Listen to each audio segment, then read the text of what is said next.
and welcome to the Glenn Beck program. I'm Mickey Mouse. Yes, believe it or not, this is a puppet that I found and purchased last week at Disney World.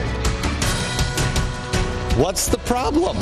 I'm just a Revolutionary Guard from China. What? Sometimes I just ask him to hold me because he frightens me. Oh, yes. Oh, I'll hold you, my friend.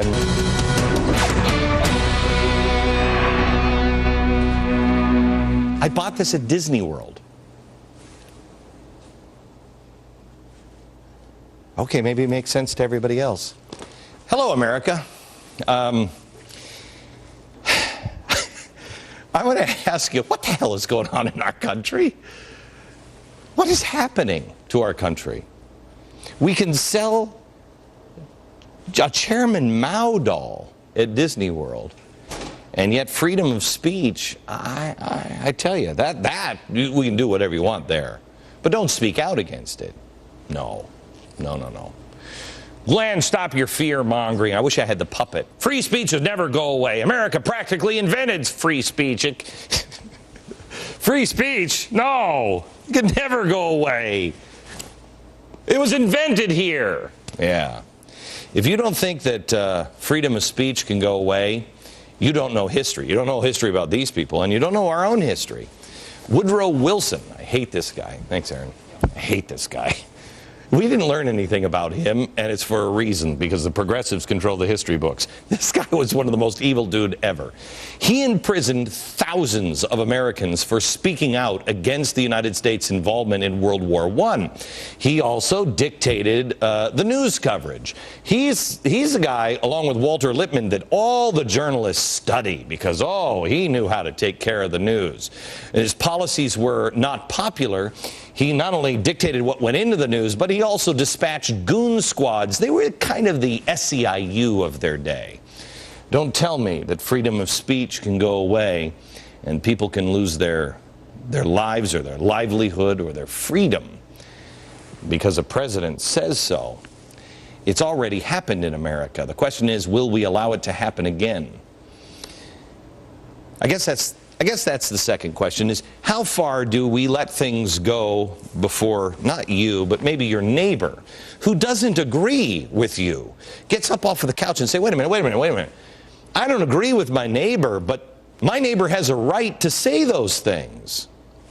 I'm going to tell you the story today of, you've probably seen this guy. He's a Florida urologist. His name is Jack Kessel. He reached a tipping point when Obamacare passed. He said, enough. So he posted this sign on his door. This sign read, if you voted for Obama, seek urologic care elsewhere. Changes to your health care begin right now, not in 4 years. Well, what is this if this isn't political speech? And for expressing political speech, as permitted under the First Amendment, he expresses his frustration with a bill that he believes will destroy the healthcare system in our country and in turn harm the quality of care his patients receive.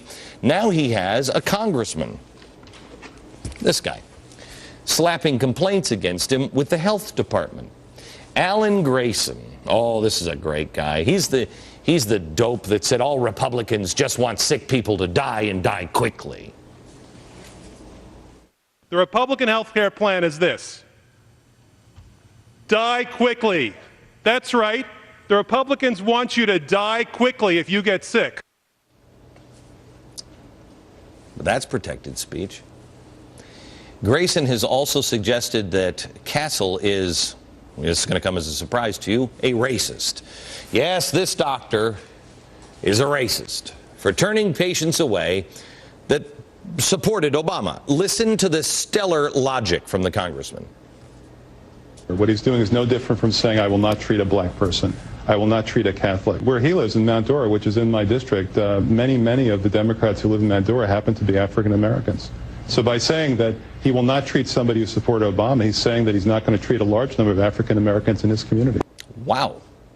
The sign couldn't possibly have anything to do, nothing whatsoever, with the government taking the first step towards a single-payer system, a system that Canadians will weep all over the globe because they'll no longer be able to flee to America for decent health care. No. The doctor, this guy, he's got to be a racist. I bet he even wears a white coat. Yes. Elementary, my dear Grayson. Elementary, of course. Of course, nobody is bothering to look at the actual facts in this case. Castle isn't actually turning anybody away. No. He's not screening by political views. Here's what he said, quote, "I'm not turning anybody away. That would be unethical. But if they read the sign and turn the other way, so be it.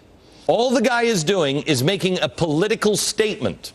The one person the newspapers found who's upset about this said she felt like she wouldn't be treated. Not that she wasn't treated or was denied treatment. No. She just felt like she wouldn't be treated."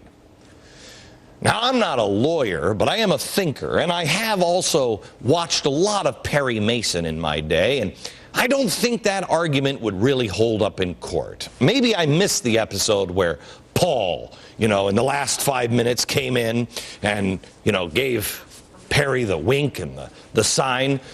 And so Perry knew, let's go in for the kill now. And then the guy cracked on the stand. Okay, Perry Mason. Okay, I didn't do it, but I felt like I was going to do it.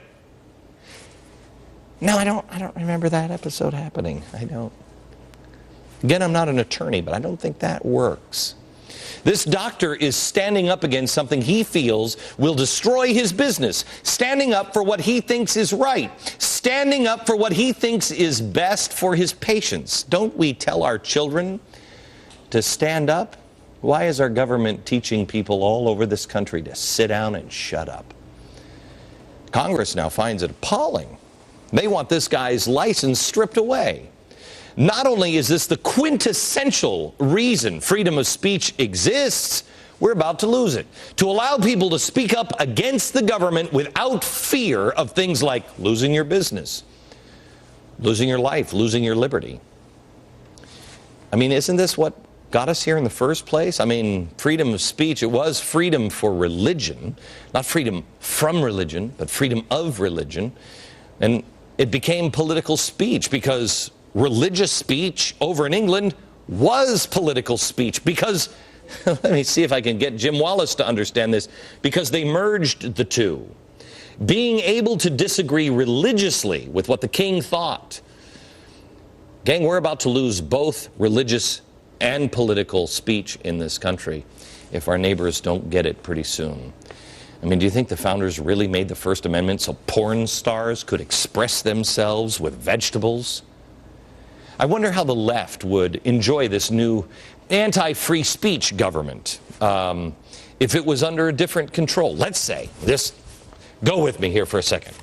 Let's say that Ronald Reagan comes back to life because he's so evil. He comes back to life and he becomes president in 2012. And the Speaker of the House is that evil Newt Gingrich. Okay? And Chief of Staff, of course, it's Karl Rove, because where's my chalk? I mean, Karl Rove, we got to put some horns on Karl Rove. Well, we might as well put horns on all of these guys. They're so evil, right? And then Jesus is the Senate Majority Leader. I think that should be reversed, but let's just go with it. Don't think it through. Dick Cheney, of course, is a special advisor for all evil things. He talks directly to Darth Vader. And this is our press secretary. May I ask you a question? Liberals, Democrats. There it is. Now, how do you like the system that you created? The one where the right to disagree with the president or his policies is gone. You speak out against these people. With the system that you are now creating, you could lose your business. You'll lose your license. At very least, you'll be publicly attacked by one of these guys or one of their advisors. Yeah, that doesn't happen, does it? How do you like it when the evil Karl Rove is in power? Suddenly it doesn't sound so utopian, does it? That's why freedom of speech, whether you agree or disagree with this president or any president, is of paramount importance. It is why when Hollywood was protesting the war, I said, you cannot go after these people. You must allow them and celebrate their freedom of speech.